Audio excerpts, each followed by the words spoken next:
The Minnesota Golden Gophers finished the 2024 season with a 7-5, 5-4 record. And things could have gone better. If they recovered the onside kick against Michigan, maybe you find 8 wins. And maybe if a few things go differently in that Penn State game, maybe you find 9 wins. And they finished off the year with a blowout win over rival Wisconsin, solidifying dominance against one of their rivals. So I think that for Minnesota, this year was actually a success.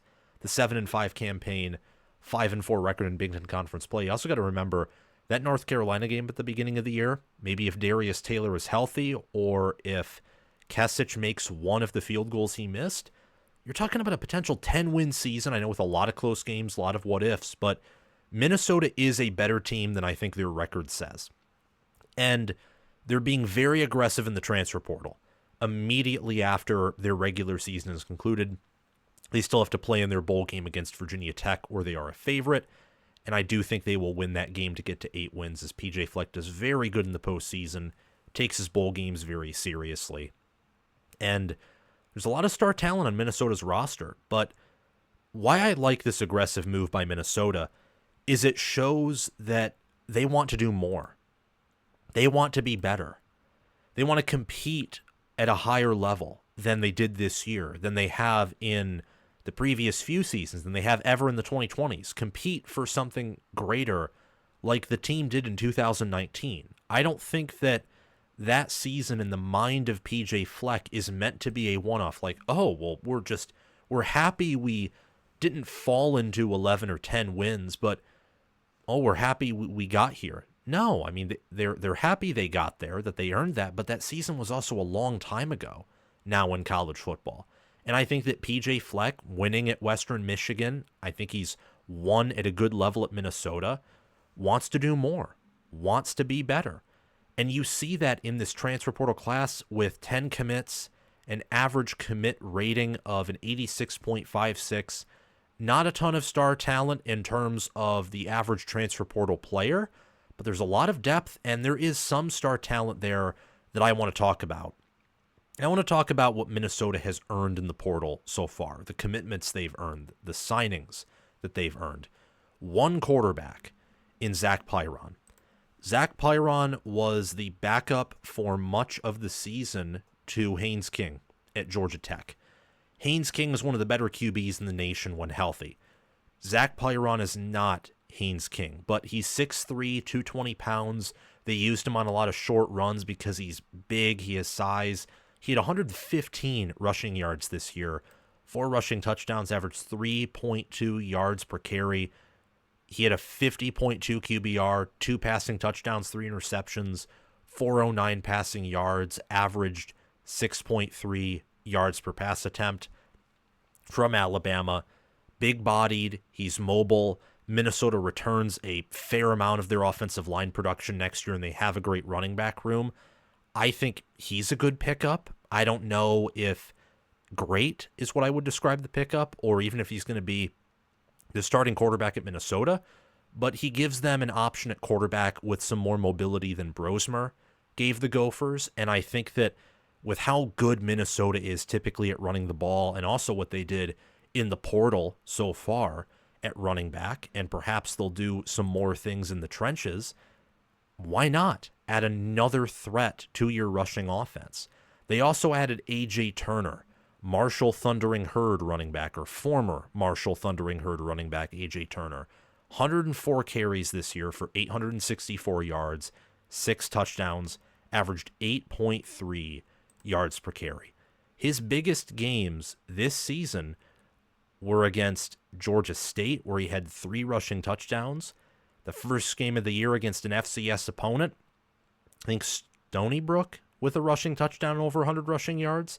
He averaged nearly 20 yards per carry against Virginia Tech, and he had 7 carries for 32 yards, averaged 4.6 yards per carry against Ohio State with a long of 8. So he was consistently getting some yardage against Ohio State's defense in that game. And we all know that Ohio State's rushing defense is one of the best in the country.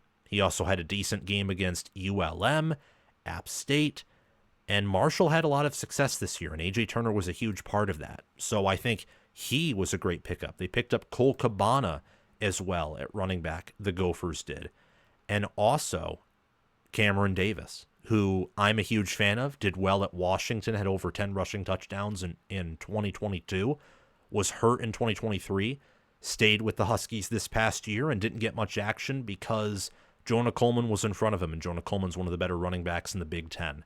So Cameron Davis and A.J. Turner and Cole Cabana are three additions that I like, and I think that Minnesota may have the deepest running back room perhaps in the Big Ten and nationally next year. It may even have the best. We'll have to wait and see, and of course Ohio State could land someone in the portal or return Quinshon Judkins as well.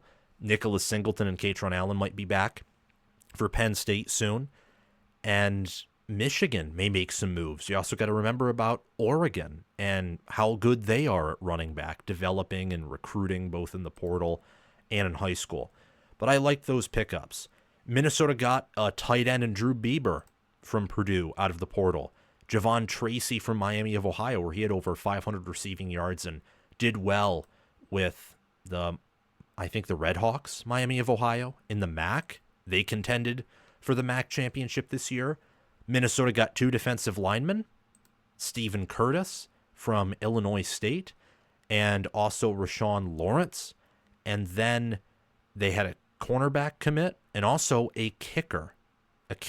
So whether it's special teams, Brady Denneberg was the kicker who committed, cornerback Jalen Bowden, or whether it's all the other players I told you about, 10 incoming transfers. The cycle's not even close to being finished, the winter transfer portal cycle. I expect Minnesota to land more commits because I think they could use some more commits. I think 1 to 2 offensive linemen could be beneficial for Minnesota to acquire in the portal. Another defensive lineman because they do lose a lot of depth and some starters there, particularly at D end. Another wide receiver I think could be helpful. And perhaps another quarterback if Minnesota can find one.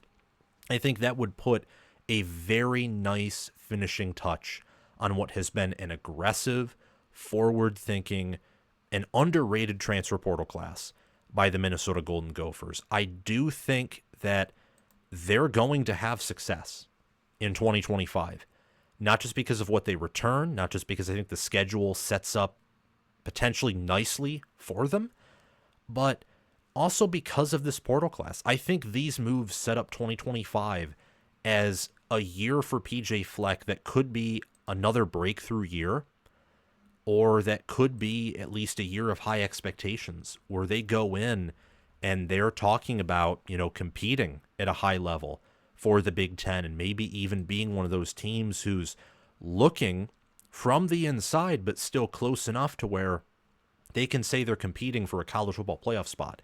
They open up against Buffalo, Northwestern State. They play at California in the non-conference, which could be a good gauge for how they'll do in some of their more mediocre, average, above average Big Ten conference games. They get a bye September 20th, host Rutgers the 27th, play at Ohio State October 4th, host Purdue October 11th, host Nebraska October 18th, play at rival Iowa October 25th, host Michigan State November 1st. They get a bye November 8th, play at Oregon November 15th, play at Northwestern November 22nd, and they host Wisconsin November 29th.